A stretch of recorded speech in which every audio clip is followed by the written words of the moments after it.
Ang babaeng ito, pagkatapos ng 10 taong pagsusumikap, ay nakamit ang tagumpay sa ibang bansa. Ngayong araw ay sa wakas ay nakabalik na siya sa kanyang bayan. Ang layunin ay suklian ang kabaitan ng kanyang adoptive father. Pero pagpasok niya ay nakita niyang may malubhang karamdaman ang adoptive father niya. Kung bumalik siya ng ilang sandali, maaaring hindi na niya ito nakilala sa huling pagkakataon.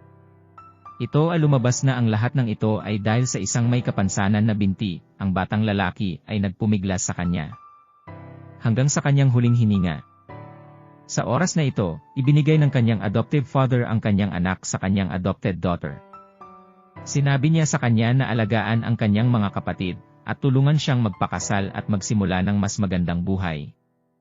Sa sandaling natapos ang pagtanggi, siya ay namatay magpakailanman. Dito, alam ng midwife na siya ay mamamatay, kaya ayaw niyang dalhin ang kanyang nararamdaman sa underworld, kaya nakilala niya ang kanyang pamilya. Tungkol doon. Napagkamalan niyang ipinaglihi ang kanilang anak noon. Nurse, may gusto ka bang sabihin sa akin? Ang babae sa bahay mo ngayon ay hindi mo biological daughter. Pumasok. Nahanap na ni Emma Tham ang dalaga. Narinig ko na lumaki siya sa nayon ng Favan. Napakahusay ng pakikitungo sa kanya ng kanyang adoptive father. Kahit gaano kahusay, kailangan pa rin kitang ibalik sa tabi ko. Magmaneho ng kotse papunta sa nayon ng Favan. Alam kong nasaan ang kanyang anak na babae. Ang pinakamayamang tao sa lungsod ay agad na pumunta sa nayon ng Favan. Ngunit ang kanyang anak na babae ay sumunod na ngayon sa mga tagubilin ng kanyang nakababatang kapatid na pumunta sa lungsod upang mag-propose. Kaya't pinalampas niya ang pagkakataong makilala ang kanyang biolohikal na ama, na siya pala ang kanyang nakababatang kapatid, na nakipagrelasyon sa isang batang babae sa lungsod. Pero anak siya ng mayamang pamilya.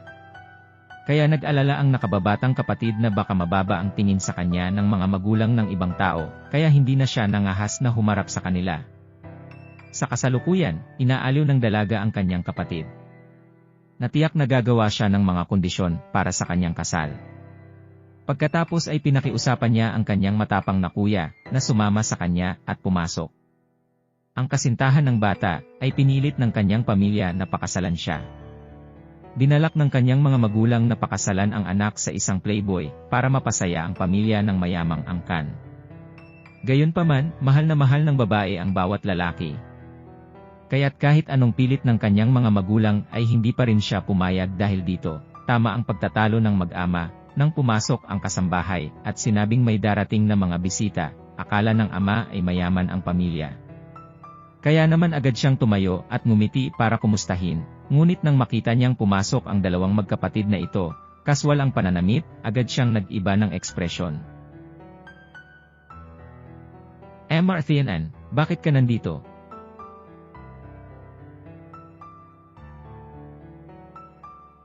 Dong, GNG. Dong, kumusta? Ang pangalan ko ay Vanha. Ito ang aking nakababatang kapatid na si Tran Thianan.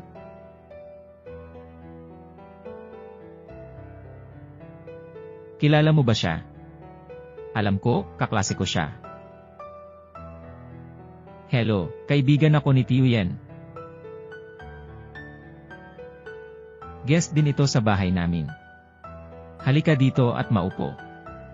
Teka, sabihin mo sa akin kung ano ang ginagawa niyong dalawa dito, sir. Ngayon ay pumunta ako dito para talakayin ang kasal ni Thianan at Dong Tiuthu. Ano ang pinag-uusapan mo?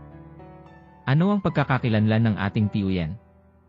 Tignan niyo kayong dalawa. Sa tingin mo ba sulit ito o hindi? Father, stop talking. I have to remember na ako lang ang tagapagmana ng pamilya Dong. Paano mo magugustuhan ang isang tulad nito? Dad, wag mong sabihin sa kanya yan. May nasabi ba akong mali? Mahal na mahal namin ni Thianan ang isa't isa. Maliban sa kanya, hindi ako magpapakasal kahit kanino. Anong ginagawa mo? May kumuha sa dalaga, at ikinulong sa aking silid ng walang pahintulot ko, hindi siya pinapayagang lumabas ng silid kahit isang hakbang. Tiuyen, pakiusap bilisan mo, huwag kang manatili rito. Kung hindi dahil sa spell ng nakababatang kapatid mo na nakakulam sa anak ko, paano niya ito mamahalin? Hindi na kita sinisisi, pero naglakas loob kang ibenta ang buhay mo sa pintuan. Nirerespeto ko siya, kaya Mr. Dong ang tawag ko sa kanya, pero mas matanda siya, ganyan siya magsalita. Siguro medyo hindi nararapat, di ba? Mayroon bang hindi nararapat?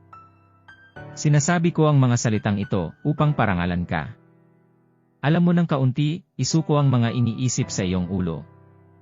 Hindi siya pakakasalan ng anak ko. Jidong, dahil naglakas loob akong pumunta rito, siguradong hindi ako papayag na bastusin ako ng ganoon. Kalimutan mo na Mr. Dong. Bigyan mo lang ako ng mga kondisyon, dahil para sa kaligayahan ni Nathan at Tiuyen, sumasang-ayon ako sa iyo, anuman. Ano ang sinabi mo?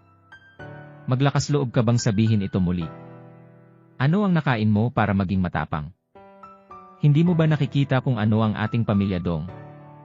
Akala mo hindi ako maglalakas loob na manakit ng mga babae, bakit hindi mo paalisin kaming dalawa dito? Umalis ka na dito dali Boss Batch, Young Master, dumating na kayong tatlo. Ngayong araw na ito, iisa lang ang pakay ng pamilya namin, ang pumunta para makilala ang magiging apo ko. Ang ganda, hindi ko akalain na makikita mo kami ng personal. Hello Mr. Dong Tong. May bisita ka ba sa bahay mo? Sandali. Nasabi ko ng malinaw. Ngayon ay kailangan kong i-welcome ang mga distinguished guest. Huwag mo akong ipahiya, Mr. President, sino sila?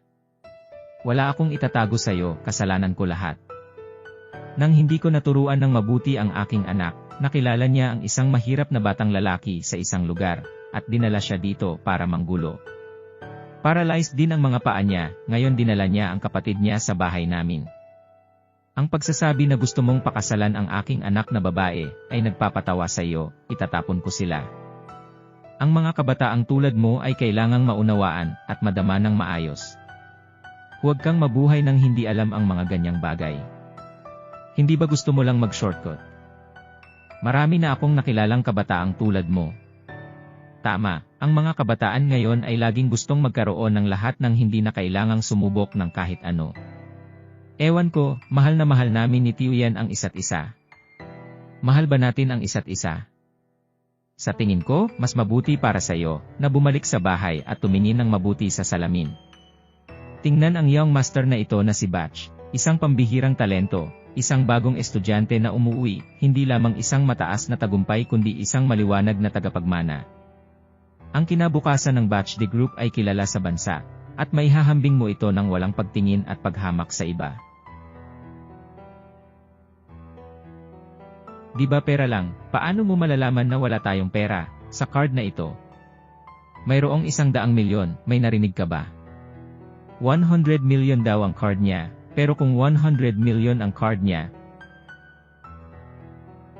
tatawagin ko siyang nanay. Uncle Dong, mahilig talagang magyabang ang kawawang aswang ito. Hindi ko akalain na mayroon silang 100,000 sa kanila. Sabi ko naman sa'yo, huwag ka na mahiyang magstay dito, sana makaalis ka na. Umalis ka na dito, ikaw ay may kapansanan, at gusto mo pang umakyat sa taas, bakit gusto mong kumain ng karne ng season? Tignan mo ang suot mong pantalon, sobrang dumi, gusto mong nakawin ang babae ko. Sino ka sa tingin mo, Tianan? Young Master Batch, how dare you say that to my Tianan? Gusto mong mamatay at marunong ka lang magtago sa likod ng mga babae. Mahalatak. Bakit parang duwag ang buhay mo, at hindi mo itinatanggi na maayos ang itsura ng ate mo? Kuya, kalimutan mo na, tara na. Ano ang dapat kong gawin? Gawin natin ito. Sis, bilisan na natin, basura pa rin ang basura, at gusto mong mapag-isa, para sa mga may kapansanan tulad ni MRA. Hintayin mo ang kabilang buhay, kuya, bilisan mo Tianan, bakit mo ako hinihila palabas doon, hindi ka naniniwala sa akin. Ayokong insultuhin nila ako ng ganyan dahil sa'yo. Ako lang ang kamag-anak mo, Tianan, huwag kang mag-alala, tutulungan kitang pakasalan si Tiuyen.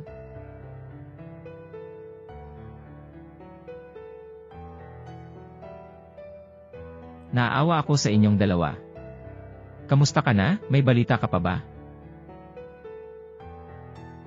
Ang tatay ko ay tatakbo bilang presidente ng Student Council sa paaralan. Medyo pagod si Dad sa trabaho. Magaling si Nanay. Alam kong napaka-busy mo lately, Dad. Kamusta na ang balita sa ate ko, may progress na ba? Walang pag-unlad ama, bukas plano kong pumunta sa templo upang magsunog ng insenso, manalangin para sa mga pagpapala upang mahanap ang aking kapatid na babae sa lalong madaling panahon.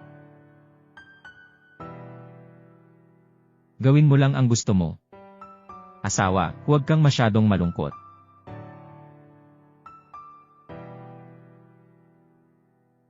Dam, bakit ka naglakas loob na agawin ang aking ama ng aking pag-ibig?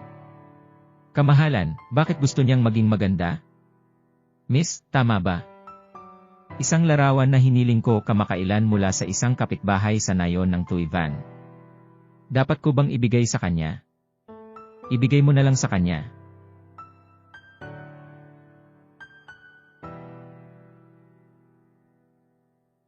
Kung tutuusin, technically anak pa rin siya ni Mr. Tham. Nais kong mamatay ka ng walang lugar na malibing.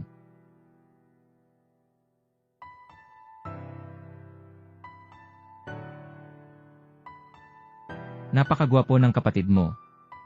Inihanda ko na ang sasakyan at bahay para sa'yo. In 2 days, pupunta ulit tayo sa bahay ni Tiuyan Hasis. Siyempre totoo, paano ka nagsinungaling sa akin?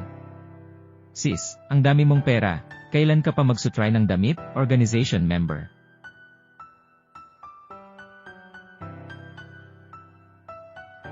Hinahanap ka ni Ate Beauty Agency.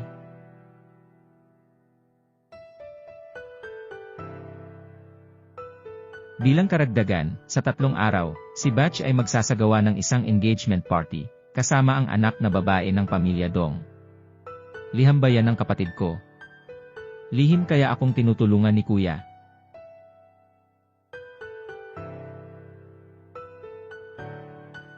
Tiyanan, walang makakapigil sa kapatid ko na pakasalan ang taong mahal niya.